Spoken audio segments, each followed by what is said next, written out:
Do you remember all the old VHS tapes and cassette videos stored in the closet at your childhood home? All that video camera footage your family used to take at birthdays, get-togethers, and weddings? The tapes that used to just sit there, gathering dust, completely forgotten until some house cleaning or nostalgia brought them back. Imagine taking one out, putting it in the VCR, and sitting down to watch. The experience warms cold memories, and faces you'd forgotten used to be so young pass by on the screen. Suddenly, you catch a glimpse of something off and reach for the remote. You stop the tape, rewind back, and look closer as the tape plays again. On the second run-through, you catch it. There, in the background, there's something in the woods, watching the people. And you know there shouldn't be.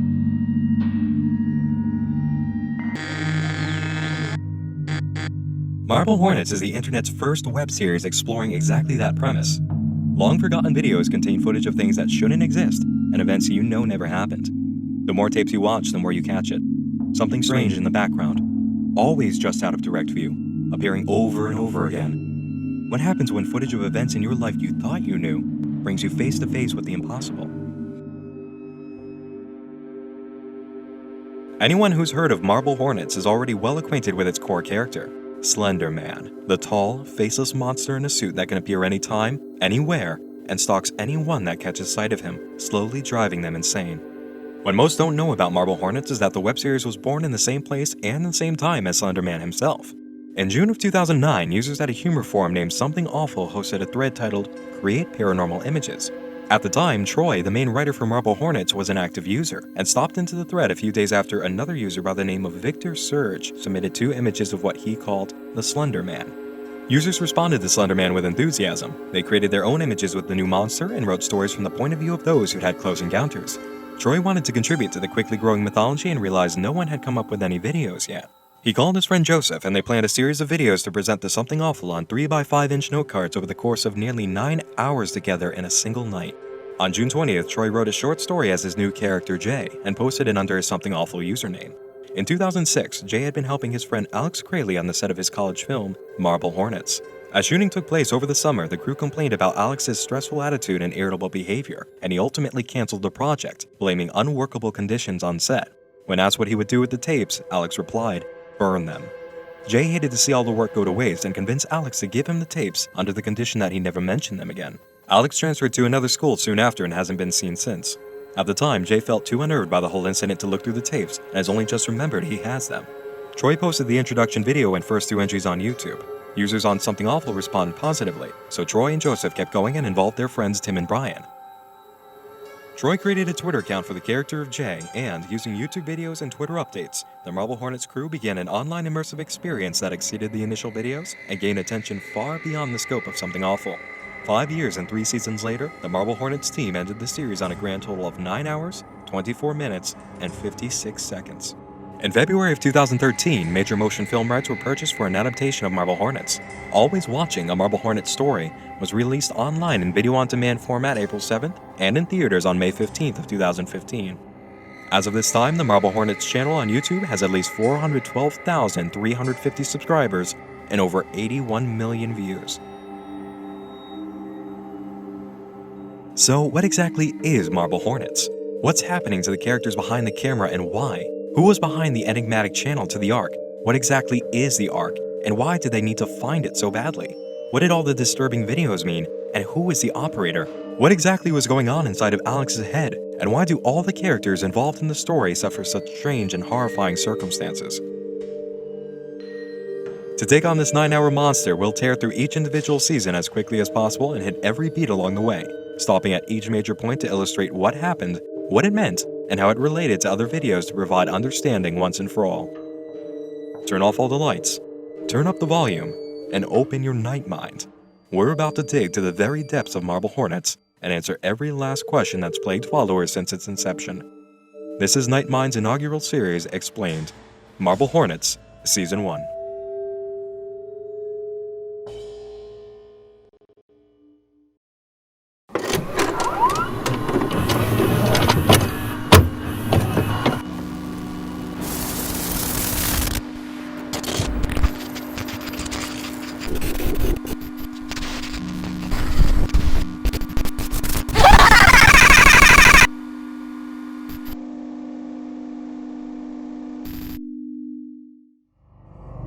After creating the YouTube and Twitter accounts for MarbleHornets, Jay uploads an introduction video summarizing his original story. He promises to go through Alex's old tapes and upload anything interesting he finds. The first few entries reveal Alex slowly going insane behind the scenes of MarbleHornets. He's being stalked by a tall, faceless man in a suit that follows him everywhere. At home, while walking his dog, and on set with his actors, no matter the time or place. He buys dozens of tapes to record himself so he can catch his stalker on video and suffers a fast mental decline, scratching out dozens of senseless drawings and obsessive fits, and displaying hostile personality changes around MarbleHornets crew members. Good thing I didn't have anything to do later today, you know? Why would you have anything to do anyway? You knew you were coming on set. You knew this could take a while. Yeah, it was supposed to be an afternoon shoot, though. You guys would do it right the first time. It was time. Afternoon shoot. I didn't even buy lunch. Let's just do it again. Let's just do it again. Just stop. Alright. Did you not have it recording during the break? I told you to keep the camera recording at all times. I gave you one job. All you're supposed to do is come in here, set up the camera, make sure it doesn't fall over, and press record once. You don't stop it at all. I made this extremely clear. You know how many tapes we have. If we run out of time on this tape, we'll get another. It's not a problem. I mean, how clear do I have to make it before you listen? I mean, you brought your dog! How many sentences is that? Memorize your lines. It's just a mistake. Memorize your lines. Most of these tapes contain heavy audio distortion, visual tears, and sudden jump cuts to new footage, especially in entry number 5, where Jay and Alex scout locations for MarbleHornets, but Alex's voice keeps turning to pure static. What's that tall red thing over there? Yeah, that's like an old climbing wall, or I can't remember if it was a climbing wall or if the fire department.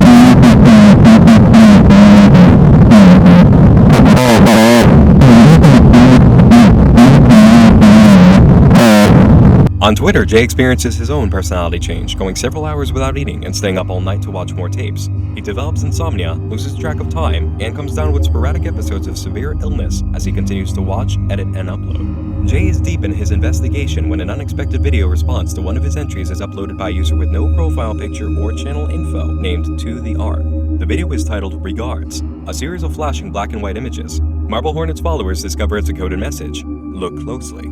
Jay mentions THAC's video on Twitter and uploads entry number 10. Alex is running through the woods at night with a camera and flashlight, but there's no audio. THAC responds again with Operator, which has the missing audio from entry number 10 and a flashing code that spells out, Listen.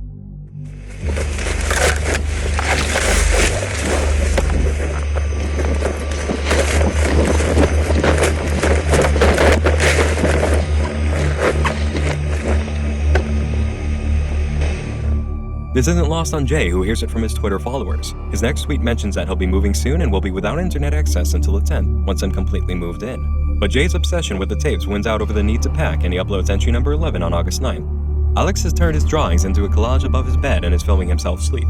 He gets up after hearing a noise but finds nothing. After going back to bed, a shadow rolls over him and a breeze disturbs the drawings on the wall. Just past midnight the next day, Jay is feeling sick again, and THAC responds with a new video, Deluge.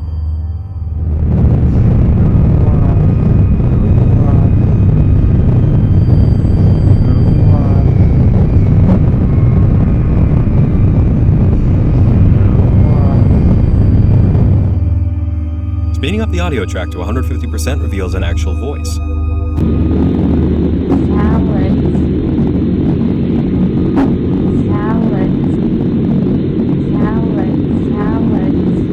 Pair this with the message at the end of the video and you have the phrase, Alex, watching you. Jay tweets that he's been sick for a week but finds entry number 12 and uploads footage of a MarbleHornets shoot.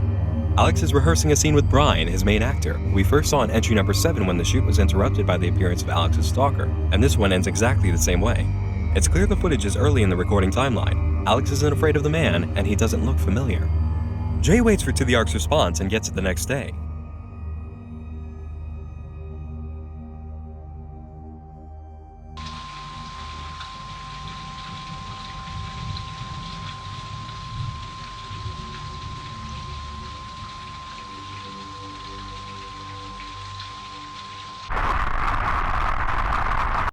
The stacking zeros at the beginning decode into the word zero. About 30 seconds in, the word operator fades in at the bottom of the screen and the wall of zeros at the end contain letters that spelled out, there was MRE. Use the first decoded message, 0, and put it in place of the missing letter to get, there was more. The next entry features Jay and Alex on set. The camera battery is running low, so Alex tells Jay to go get a spare from his car. Jay leaves and Alex wanders around before running into his stalker. Jay tweets that he went to the doctor recently and couldn't find anything wrong despite his illness and insomnia over the past 2 months. To the Ark responds to entry number 13 with exit. A flash of scrambled words fill the screen that spell out the operator when decoded. Next, we spot Jay going out to get Alex's spare battery during the previous entry. But if Alex was still on location waiting for Jay, who was filming? The person behind the camera asks, "Where is the Ark?" and leaves a message in the video description. "Remember me." Jay confirms it was him in the footage from Exit. It was 3 years ago, so my memory of entry number 13 is a little fuzzy, though I do remember going to get a battery out of Alex's car. Definitely never noticed anyone filming me do so. 2 days later, Jay suffers more insomnia and considers another doctor's appointment, but keeps going through the tapes.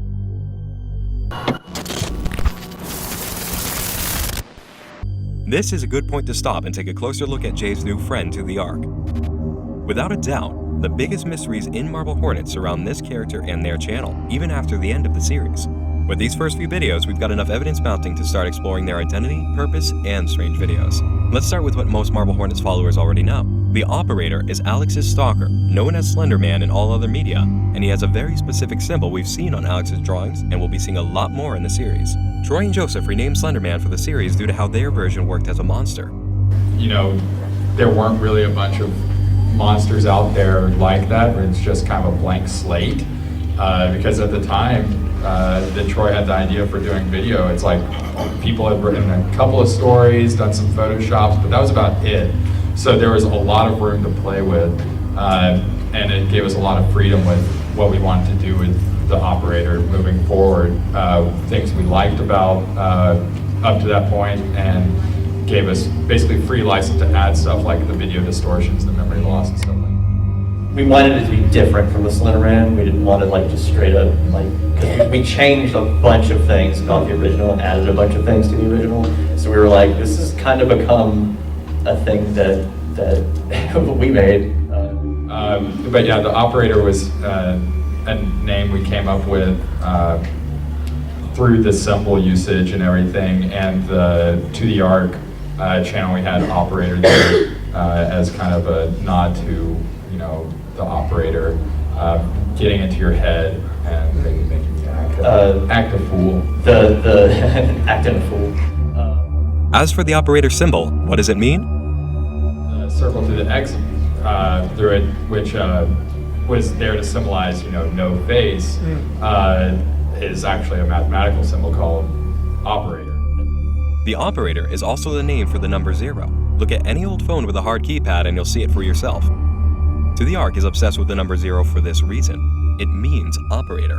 The operator button was and is still used to access a database or system actions menu through a phone and transfer a call between lines.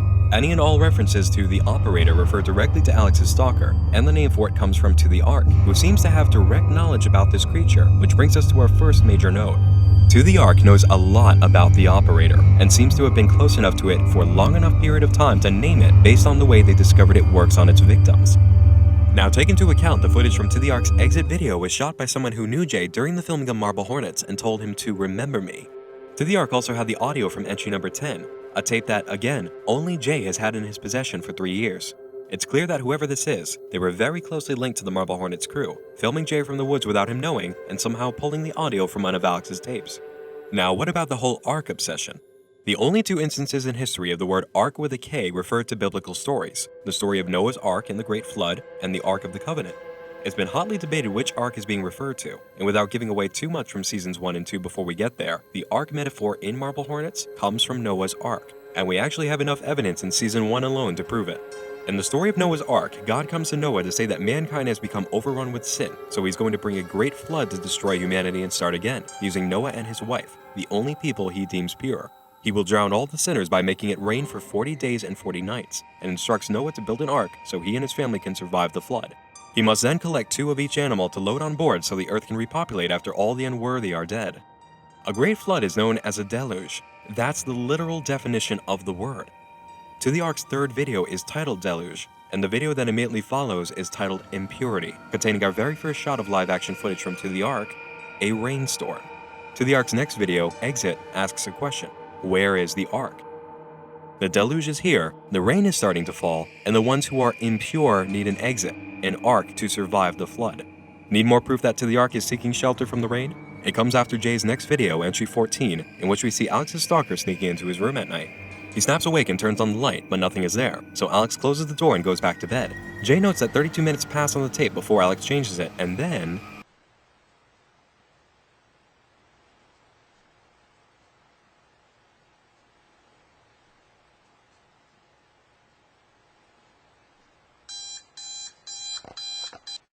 Jay decides to find out where Alex has gone and adds in the video description, beginning a search. THAC responds with program.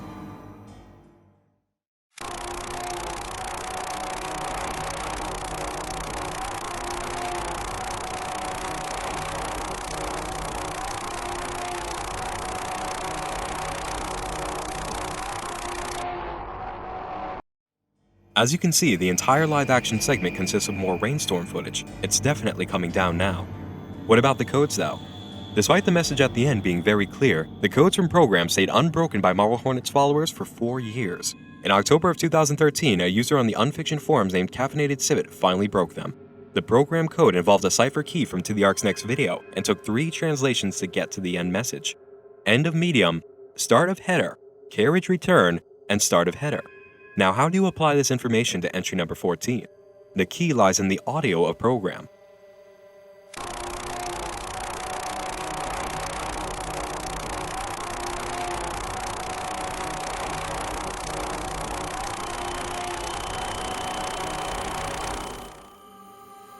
Did you hear that? It's the sound of an old film projector or crank-operated movie camera at work.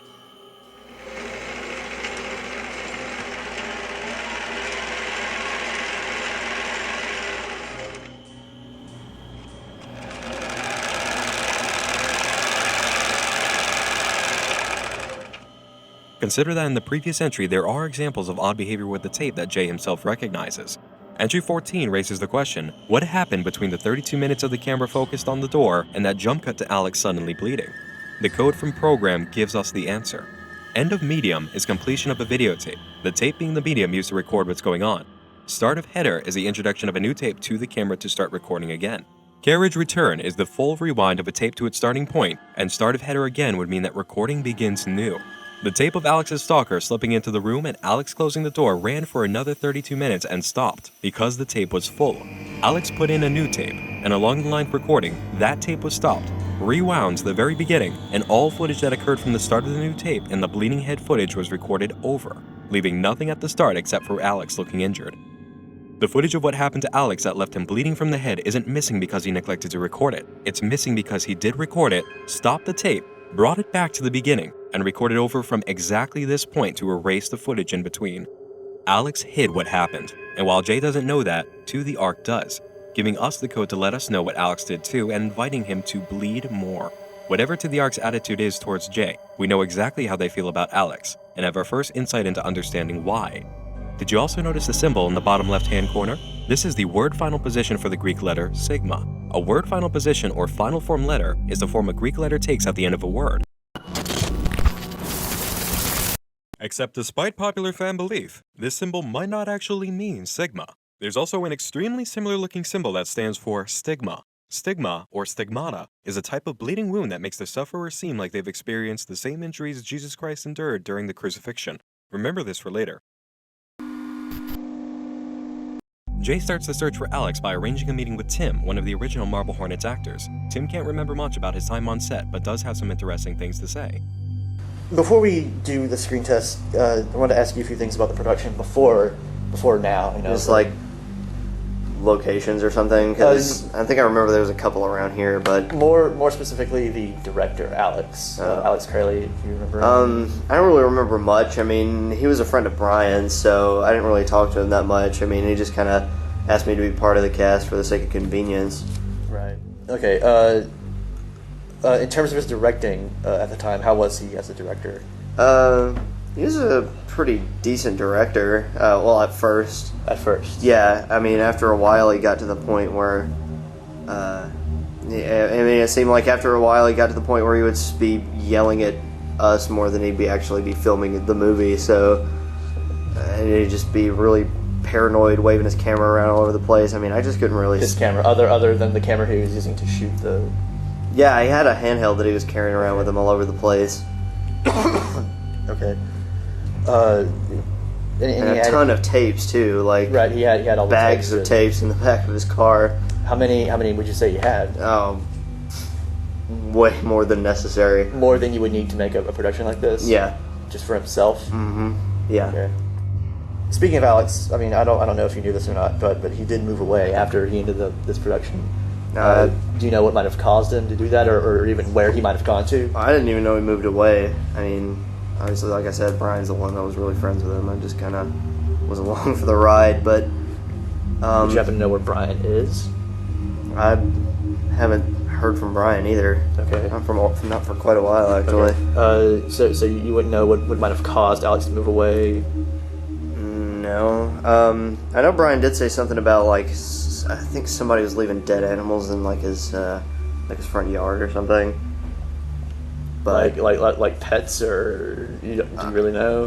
what do you mean pets? Like cats or dogs or anything? I don't think so. Because I mean, he did kind of live in a heavily wooded area.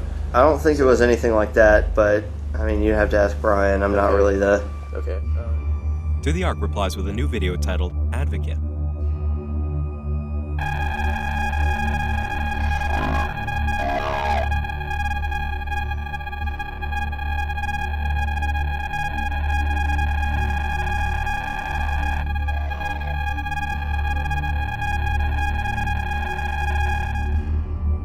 Translating the audio yields varying results. It's too distorted to completely clear up, but the codes in the video have been broken.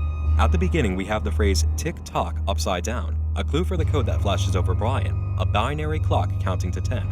Immediately after it ends, the final form symbol for Sigma returns. In the video description, we have binary code for the number 7, the same entry this footage of Brian came from, right? Wrong. Run the footage from Advocate beside entry number 7, and you'll find they don't match. Wherever To The Ark got this footage, it didn't come from Jay's upload. To The Ark has some tapes of their own from the MarbleHornets set. Yet again, more evidence of how closely linked they were to the MarbleHornets crew at the time of filming. Jay doesn't mention To The Ark's response, returning to Twitter only to post the next entry. He's received an anonymous tip about where Brian is and finds an abandoned house with the back door unlocked. The house is trashed. Paper torn and thrown everywhere, the couch upturned, no sign of anyone living there for a while. Alex! Brian! Jay finds a closet with a makeshift bed inside and a bottle of water. Someone has been living here, but didn't want to be found. Upstairs, he suffers a sudden coughing fit and falls to his knees.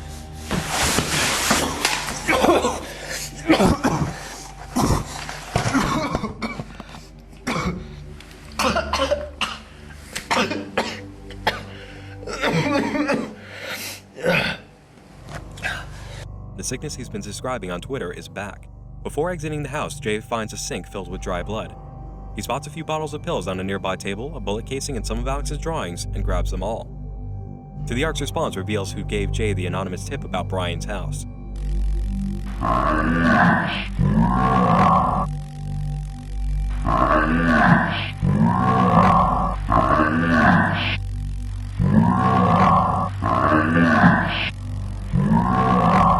Did you hear that audio playing as Jay was on the floor? Let's speed it up and listen again. Alex! Brian! Alex! Brian! Alex!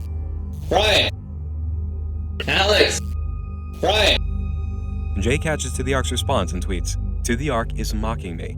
His next message comes October 29th. Been out of it all week, trying to look through more videos. Jay keeps searching over the weekend and delivers on November 2nd with entry number 17.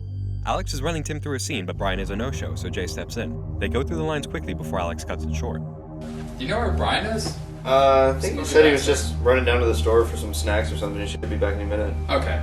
Jay passes Tim a water bottle, and Alex comments that Jay is wearing a jacket inside. It's pretty cold in here. Comfortable. I feel like you have the AC cranked up or something. You left the camera on. Oh, well, we're gonna go through it a couple more times Okay. anyway, but... The picture stays frozen for the rest of the tape, but Jay has a larger concern. He doesn't remember any of this. He decides to return to Brian's house in the belief he missed something important, and he has. For nearly the entire shoot, the operator stood in the window behind Tim. 3 days later, THAC strikes again with a different kind of video, Signal. Just wait till we're alone together, and I will tell you something new, something cold, something sleepy, something of seasons and peace and the long, bright curve of space. Banish them, refuse to speak, leave them, go upstairs to your room. I will be waiting for you. I will surround your bed, close the windows. None will ever again be able to enter. The footage is from Silent Snow, Secret Snow, a film from 1966, but the video has stereoscopic shading, as if it was an old 3D movie. The end message is clear: come back, find me. Jay reconsiders a second trip to the house, but his followers argue and he tweets, "The general consensus is that I should go back to the house, so I'm trying to work out a day to go. Another doctor appointment soon." The next time we hear from him, it's nearly 11 in the morning 2 days later. Just got back, going to try and get some sleep, then I'll put the video on YouTube. Entry number 18 is uploaded that night. Jay tries the front door. It's locked, but the back door is wide open and the room looks twice as bad as before. Jay spots a strange doll in the hallway and goes to pick it up.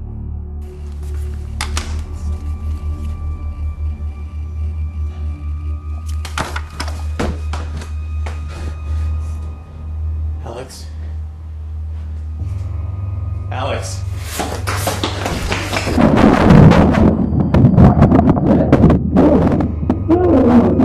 Jay tries to remove the man's masks after he suffers a seizure, but gets thrown off and escapes the house. He wakes up in his car the next morning with the knife he brought along missing and no memory of the entire night. Jay immediately regrets getting involved in whatever's happening, but still waits for THAC's response. 2 weeks later, it appears.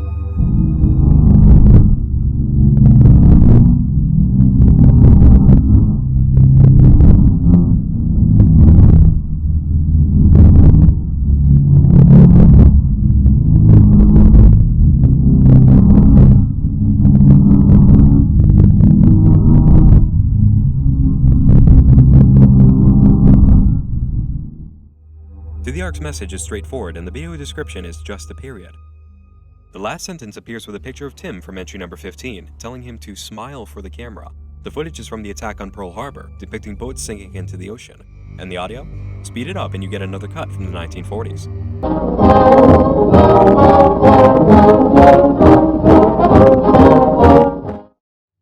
In entry number 19, Jay mentions THAC's latest response and admits he's been recording himself, just like Alex did during MarbleHornets, but found nothing worth uploading until now. 2 nights after coming back from Brian's house in entry number 18, the masked man breaks into Jay's room and they both vanish.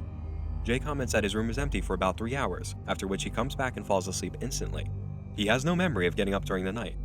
THAC responds to the surveillance footage with "return."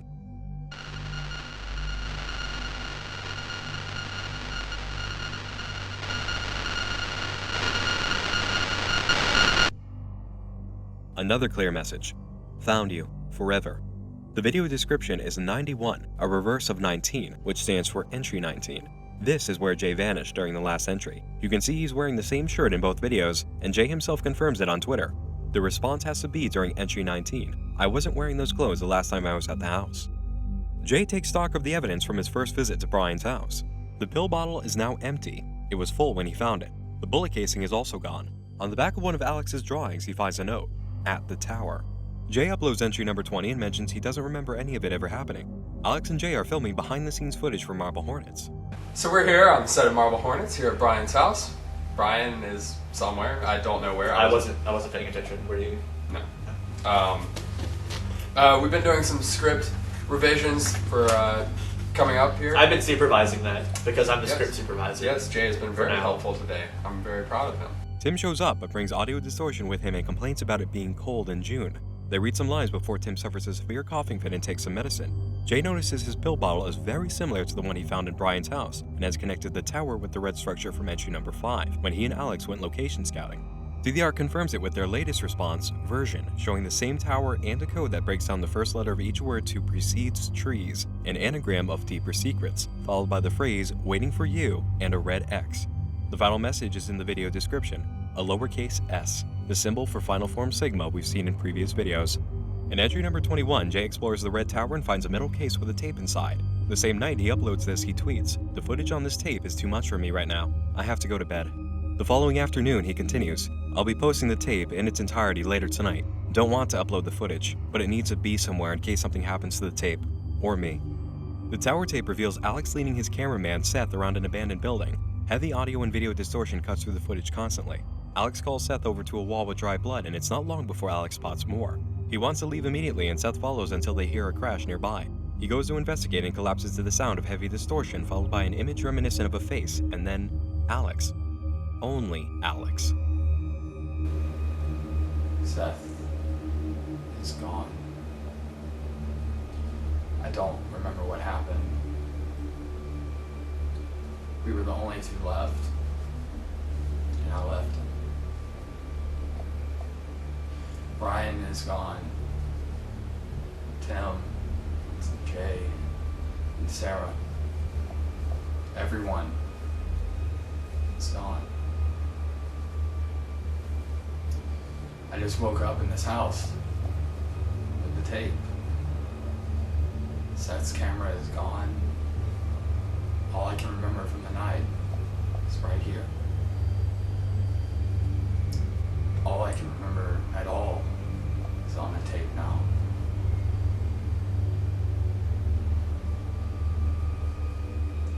I'm leaving this house.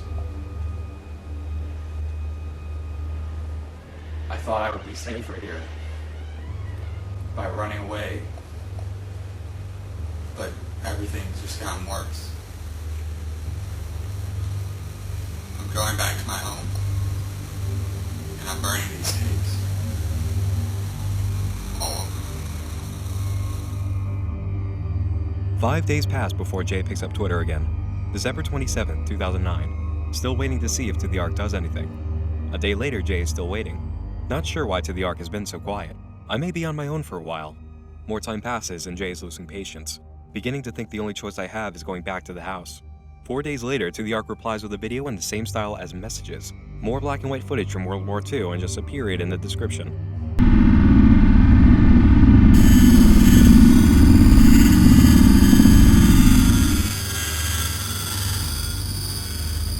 On Twitter, Jay immediately regrets looking for THAC's reply. I don't like the fact that it says us in the video. 4 days later, Jay tweets, THAC responds twice. The new video shows color-burned footage of a person shuffling through Brian's house and entering a room before the video's distortion level destroys the image. The end message reads, there are doors unopened. The video description is just the plus symbol. Jay gives in to the demands of THAC and his Twitter followers. Returning to the house yet again seems to be the only option, going in the daytime no matter what. Later, we find Jay hesitating. Beginning to lose track of days now, decided to return to the house Wednesday. His next week comes on Thursday morning. How did I get here? Entry number 23 is uploaded later that night. Jay did go back to the house, and in broad daylight. He leaves the door open behind him and finds the makeshift bed still inside the hall closet.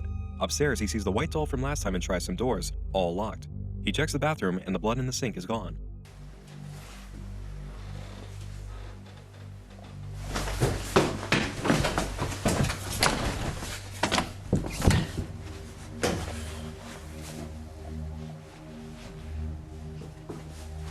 Notice those pills on the table? Now we know where Jay's missing evidence went. The door to the hallway closes behind him, and when he opens it to chase the masked man, he's in another room, facing a mattress. Jay tries to leave again and succeeds, only to find it's now night and the front door is closed. He tries a few more doors and keeps ending up in exactly the wrong room. He's being portaled around the house. Jay runs to the bathroom and the door shuts behind him, followed by a moment of darkness as the flashlight fails and the audio distorts. When the flashlight comes back, Jay is inside the hallway closet downstairs.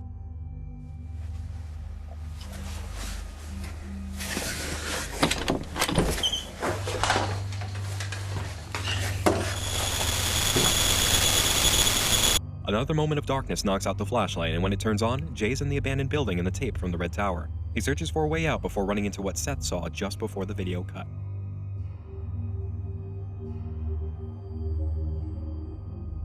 Jay wakes up at his house the next day with his camera broken and no memory of the entire night. He has other cameras, but it doesn't matter. He's never going to the house again and quitting his investigation. February 3rd, 2010, Jay tweets, I have felt completely functionless since quitting. Hours later, THAC responds.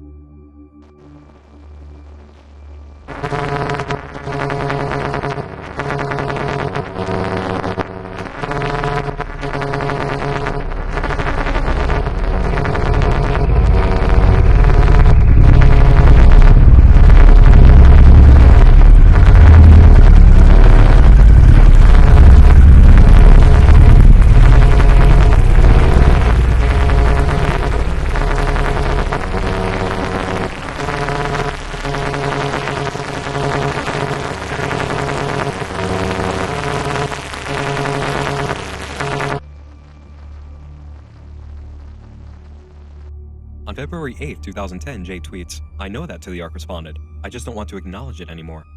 February 10th, "Considering boarding up my windows. Still feeling incredibly unsafe here." February 13th, "Looking through some surveillance footage. Not sure what I'll find. I feel like I just have to know one more time what's been going on." February 15th, entry number 24 will be posted later tonight. In the new entry, we see Jay working on his computer just before going to bed. In the middle of the night, he gets up, opens the door, and vanishes completely. Jay comments that 2 hours pass before he comes back, and it's not possible he left because the only door outside is blocked. Half a month passes with no activity. Jay tweets that he feels like he's being watched, but in checking the surveillance footage, he finds nothing unusual. The next entry is uploaded on March 5th, 2010.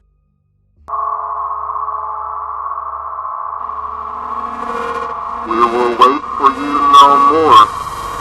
Control is being taken away from you. From the start, it's been a game for us. Not anymore.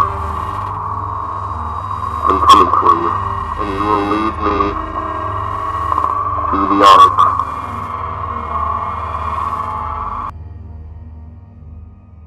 Jay is quick to announce he didn't post the entry. Not sure what to think about it. Definitely considering getting out of here though. A week later, Jay is gone. Left town after the last tweet, staying at a hotel now. Things stay quiet until March 24th when Jay uploads footage of a news report about his apartment being set on fire. He goes silent for the rest of the month, only tweeting again when he receives a strange text from a private number on April 4th that reads 41810. On April 18th, Jay tweets, "If that text message I received a couple weeks ago was a date, it's today. Changed my location since then. Feeling more paranoid. The maid knocked on my door earlier and I almost had a heart attack. I think I'm going to leave again soon, just to be safe."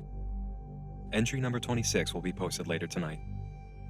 Jay has been hotel jumping since his apartment burned down, and after a few weeks, he's had a revelation.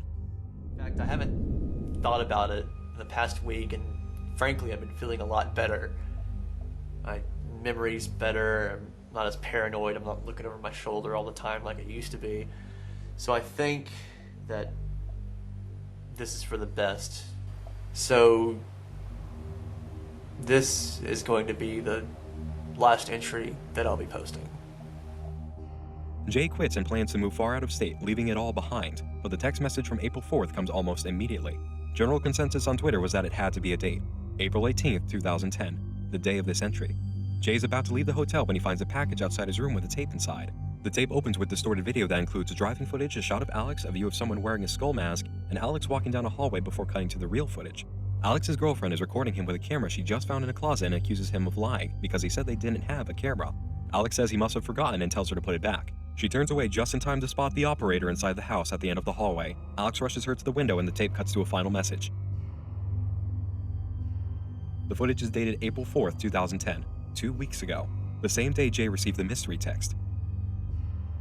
His final notes add that the package had a return address, and now that Jay knows Alex is alive, he's going to go find him.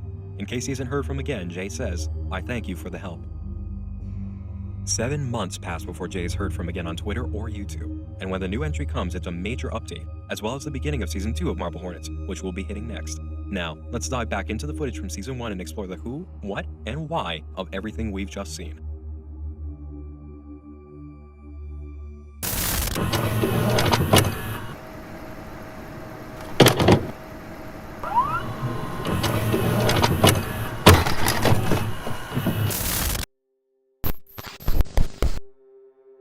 Did you notice just how often Jay got sick or couldn't sleep during Season 1? How about how frequently he lost his memory during trips to Brian's old house and while digging through MarbleHornets footage? In Season 1, Jay mentions being sick on Twitter 5 times, having serious difficulty sleeping or being exhausted 6 times, and has 2 doctor appointments that yield no results.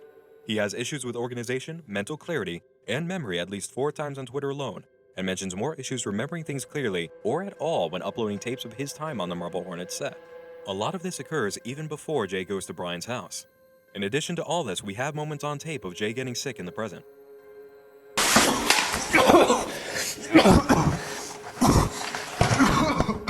Yeah, he had a handheld that he was carrying around with him all over the place. Okay. Jay's investigation is taking a major toll on his health, mentally and physically.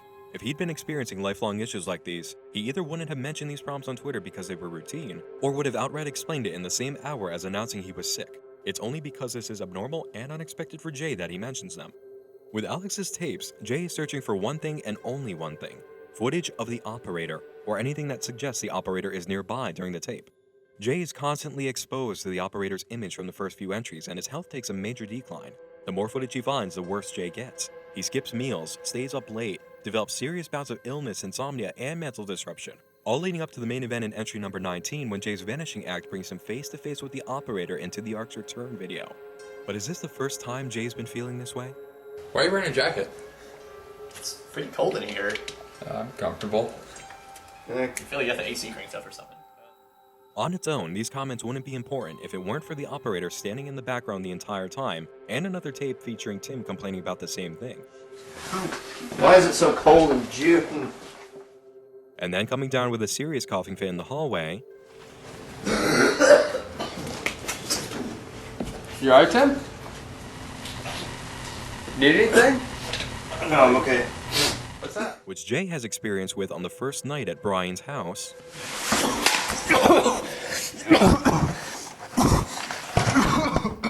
And while meeting up with Tim again for his interview. Okay. Just how often have we seen Jay alone with Alex on set, who was the prime target of the operator and became obsessed with capturing the monster's image? A lot, right?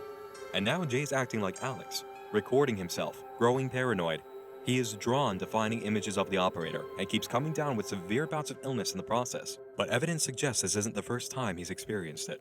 He's felt the same odd chills as Tim on the MarbleHornets set, hung around Alex more than anyone, and has major events on tape missing from his memory. This kind of memory loss occurs in the present at Brian's old house, where we know the operator is hanging out for sure, and despite how bad things get each time Jay explores the house, he keeps going back. All of this, the sickness from the tapes, the memory loss, constant exposure to Alex during his issues, and the conscious and unconscious visits to Brian's abandoned home, brings us to another major note. Jay is heavily affected by the operator, just like Alex, and it started during MarbleHornets. He's drawn to images of the operator, which make him sick and deprive him of sleep, but his obsession only grows as a result. He ends up sleepwalking, teleporting, coming face to face with the monster not just once but twice, and both times has absolutely no memory of what happened. Let's also take into account that THAC has definitely been exposed to the operator for a long period of time, and was a MarbleHornets crew member who knew Jay. When THAC captured footage of Jay meeting the operator during the night of entry number 19, they recorded it themselves, uploaded it, and titled it Return. And it's not referring to Jay following their demand to return to Brian's house, because he had already just done that before this happened in entry number 18. This is Jay returning to the operator, an event characterized by memory loss, which happens during this night and the third night at Brian's house when he's transported to the place Seth disappeared on the Red Tower tape and meets the operator again. And it's happened a lot with Jay's tapes and memories of the MarbleHornets shoot. He's uploaded too much footage already of things he doesn't remember ever happening, and he'd been exposed to the operator right around the time of that footage, even if he didn't realize it. Jay's been infected from the start, and now his symptoms are flaring up.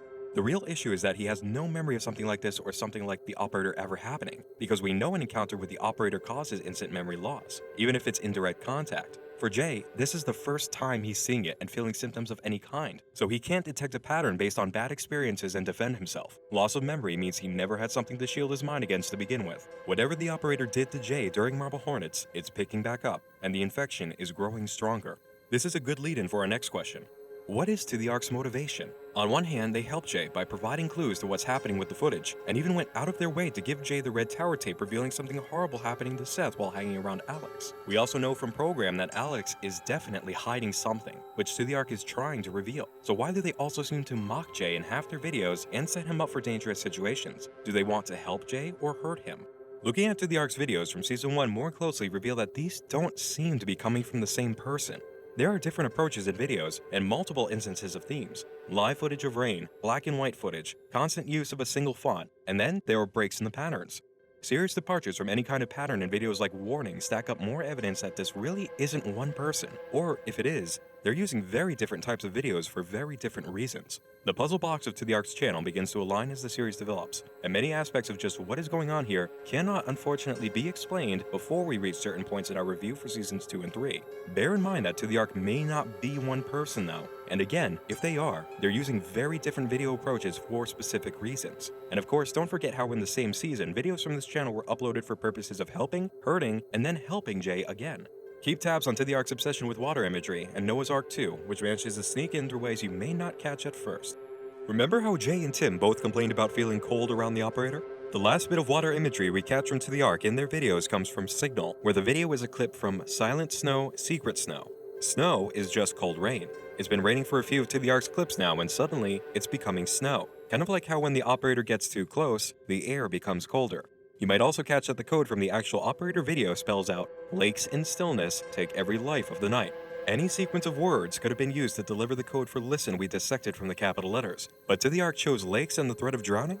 There's only one way a lake can take lives at night, and it's the same way a great flood would. Before we review our notes, let's take away one more important fact from Season 1 that the MarbleHornets writers really wanted to impress on us. Something is, and always has been, very wrong with Brian.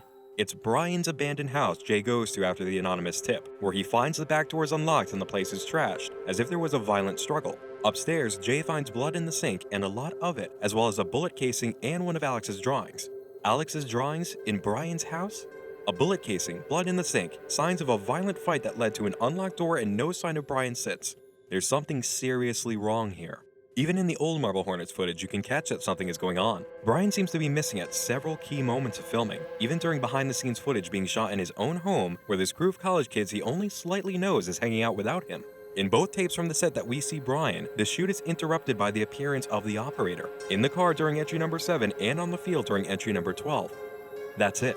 That's the only type of footage we have of Brian during MarbleHornets before several scenes take place without him, each time with a more flimsy and unbelievable excuse for why he isn't there. And speaking of Brian, it's time I make up that promise from earlier. Remember the appearance of the Sigma symbol in some of THAC's videos and how it might have meant stigmata instead? During behind-the-scenes footage from the MarbleHornets DVD set, Troy and Joseph admit that the symbol did in fact stand for stigmata, wounds on the body reminiscent of injuries suffered by Jesus Christ. They had written it into Season 1 as a plot point, but abandoned it at the beginning of Season 2, which they had never anticipated having to write. MarbleHornets had only been planned as far as Season 1, as in there was just one single storyline, and it ended with Jay's goodbye after the package tape. There had never actually been any plot points or progression set up beyond what we've just seen. No Season 2, 3, or extended story in mind at all until viewer reaction was good enough to warrant it. There are certain aspects of Season 1 that you won't see again, or will see very little of in future entries, like this whole stigmata plot, and I'll be sure to point them out when they appear. If you observe when the symbol comes up though, you'll catch why it was included in the original story before the concept was cut from development. The first stigmata sign appeared in program, a direct reply to the footage of Alex bleeding from the head. We already know what THAC was trying to say about the big secret behind this, but why also mention stigmata? Look at the way Alex is bleeding, the top of the hairline, beneath the hair, running in a circle around his head and trickling down. Unless he stabbed himself a few times in a pattern on purpose, there's no reason for him to have a wound like this. Unless he was trying to imitate Jesus Christ when the crown of thorns was placed on his head before crucifixion, making him bleed from the temple and down his face in a round pattern. Knowing how deeply THAC loves their biblical references, they would relate Alex's wounds to the crown of thorns and call it stigmata. But why put the stigmata sign on Advocate as well if the video is a direct link to Brian? Consider that the message of Advocate is a countdown, and in the first trip to Brian's abandoned home, Jay finds the back door unlocked leading to a room loaded with obvious signs of a violent struggle, a lot of dry blood in a sink upstairs, a spent bullet casing, and Alex's drawings, which, again, are the most out-of-place aspect in the entire entry. Whatever went down here, THAC knew it was going to happen, and it involved Alex. THAC showed Brian an advocate because they were acting as an advocate on Brian's behalf, letting Jay know that time was running out for something major about to happen. That something had to do with Alex, who is represented by the stigmata symbol. Remember, the pattern in Advocate is as follows. Tick-tock upside down, which means the reverse of its usual connotation, time going forward. Footage of Brian, a binary clock counting to 10, then the stigmata symbol appears, and the footage ends with us cutting away from Brian's face, making him disappear. Brian still might have been in his house when Advocate was uploaded, but then time ran out, the meaning behind the stigmata symbol's involvement occurred, and Brian was gone by the time Jay entered the house, only finding evidence that something happened, and now, Brian is nowhere to be found. THAC was trying to tell Jay that something horrible was about to happen to Brian, and even gave him an anonymous tip about where to find him, but Jay was too late. The event tied to Alex's disease already happened. So what exactly was it? What went down in Brian's house? The answer is a pretty major spoiler if you haven't already just figured it out, but if you weren't prepared to hear spoilers, you wouldn't be here to begin with, right? I'll give you a few seconds anyway to jump ahead, just in case. Ready? Okay. THAC was trying to warn Jay that Brian was in danger of being attacked by Alex, who is marked by stigmata. Tick-tock upside down with a binary clock over Brian's face meant time is running out for Brian, and the appearance of the stigmata symbol right after the countdown finished meant Alex was about to show up. Brian's face disappears from view in the Advocate video right after this, and just after his confrontation with Alex in the house, Brian is gone. Jay comes in, finds the place an absolute wreck because there was a violent struggle and there's a spent bullet casing upstairs. Someone fought for their life in this house, and judging by all the blood in the sink, they most likely lost. Alex's drawings nearby are extremely weird and do give away that he had something to do with whatever happened. But that's the point, isn't it? Someone put these here because Alex would never just leave them, and furthermore, the back of one of those drawings had another clue that led Jay to the Red Tower, where THAC left a videotape of Alex being extremely suspicious and led to Seth's disappearance. THAC knew Brian was in danger of being attacked by Alex.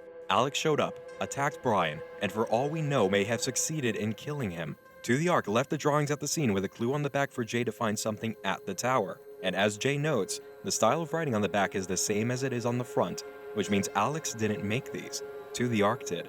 And in version, the video confirming that Jay needed to go to the tower, THAC left an S in the description for stigma, which meant that deeper secrets were waiting for him at the tower regarding Alex, who we know THAC's been trying to expose as less than genuine since the program video. And yes, the tape from the tower definitely delivered deeper secrets about Alex and what was happening, so the stigmata symbol's inclusion in version does make sense. So, let's take a look at our major notes from Season 1 and see what we've discovered. Alex is hiding more than just the operator, and THAC knows it. THAC's program code revealed that we'll never find out exactly what happened that left Alex bleeding from the head in entry number 14. Not because Alex didn't record it, but because he destroyed the footage on purpose to cover up what he did. THAC is very closely linked to the MarbleHornets crew, has known the operator for a long time, and hates Alex. From missing audio on tapes to footage from the set that Jay doesn't have, THAC reveals just how close they were to the original crew. They also want Jay to remember them as they show secret footage of Jay during his time on set, and have known the operator long enough and closely enough to name it based on how it functions. In seeing footage of Alex they know too much about, THAC reveals with the program video that they know or knew Alex, and they don't like him, telling him to bleed more. They also make sure Jay gets a secret tape in the Red Tower that paints Alex in a very suspicious light after Seth disappears in a basement with dry blood on the walls. Alex has secrets, and THAC hates him enough to try exposing what they are. Jay has been affected by the operator, and it started during MarbleHornets. Far too much evidence has mounted that whether it's during the entry uploads or from the original set, Jay is clearly infected by the operator, and it keeps drawing him in for close personal encounters. It certainly indicated during Season 1 that this all started during MarbleHornets. Jay's memory issues from the set and videos of his symptoms are too compelling to ignore. We know meeting the operator after Brian's house leads to instant memory loss, and Jay's missing entire chunks of his time on set from MarbleHornets, which was plagued by the operator's presence. He hung around Alex too often and was present at too many operator-visited shoots to have gotten out clean. And finally, Brian is in trouble, and it's been going on for a while.